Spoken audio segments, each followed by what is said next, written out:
ഉസ്ബെക്കിസ്ഥാനിലെ Tashkent medical അക്കാദമിയുടെ മുന്നിലുള്ളത്. കേരളത്തിൽ നിന്ന് ഏറ്റവും കൂടുതൽ വിദ്യാർത്ഥികൾ സെലക്ട് ചെയ്ത ഒരു യൂണിവേഴ്സിറ്റി കൂടിയാണ് താഷ്കന്റ് മെഡിക്കൽ അക്കാദമി. NMCയുടെ എല്ലാ ഗൈഡ് ലൈൻസുകളും അംഗീകരിക്കുന്ന വേൾഡ് വൈഡ് റെക്കഗ്നൈസ്ഡ് ആയിട്ടുള്ള ഒരു യൂണിവേഴ്സിറ്റിയാണ് താഷ്കന്റ് മെഡിക്കൽ അക്കാദമി. നമ്മളെ സംബന്ധിച്ചിടത്തോളം ഈ വർഷം ഒരു ഏജൻസിയുടെ കീഴിൽ ഏറ്റവും കൂടുതൽ വിദ്യാർത്ഥികൾ കൊണ്ടുവന്നുള്ള ഒരു അഭിമാന നിമിഷത്തിലാണ് ഇപ്പോൾ നമ്മളുള്ളത്. അപ്പോൾ നിങ്ങൾ ആര് വഴി വരുന്നു എന്നുള്ളതും ഏത് യൂണിവേഴ്സിറ്റി സെലക്ട് ചെയ്യുക എന്നുള്ളതും മോസ്റ്റ് ഇമ്പോർട്ടൻ്റ് ആയിട്ടുള്ള കാര്യമാണ്. യൂണിവേഴ്സിറ്റി സെലക്ട് ചെയ്യുന്ന സമയത്ത് വേൾഡ് വൈഡ് ആയിട്ടുള്ള യൂണിവേഴ്സിറ്റി, റെക്കഗ്നൈസ്ഡ് ആയിട്ടുള്ള യൂണിവേഴ്സിറ്റി സെലക്ട് ചെയ്യാം. അതുപോലെ ആര് വഴി വരുന്നു, ഒരു കുട്ടികളെ കൊണ്ടുവരുന്നവരായിട്ട് വരുന്നോ, രണ്ട് കുട്ടികളായിട്ട് വരുന്നവരായിട്ട് വരുന്നോ എന്നുള്ളത് നിങ്ങളുടെ ചോയ്സാണ്.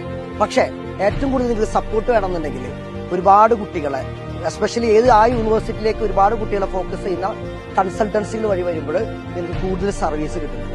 അപ്പം മെഡിക്കൽ പഠനവുമായി ബന്ധപ്പെട്ടിട്ട് താഷ്കന്റ് മെഡിക്കൽ യൂണിവേഴ്സിറ്റിയിൽ നിങ്ങൾക്ക് എൻക്വയറികൾ ഉണ്ടെങ്കിൽ, കൂടുതൽ അറിയണമെന്നുണ്ടെങ്കിൽ താഴെ കാണുന്ന നമ്പറിൽ നിങ്ങൾക്ക് കോൺടാക്ട് ചെയ്യാം.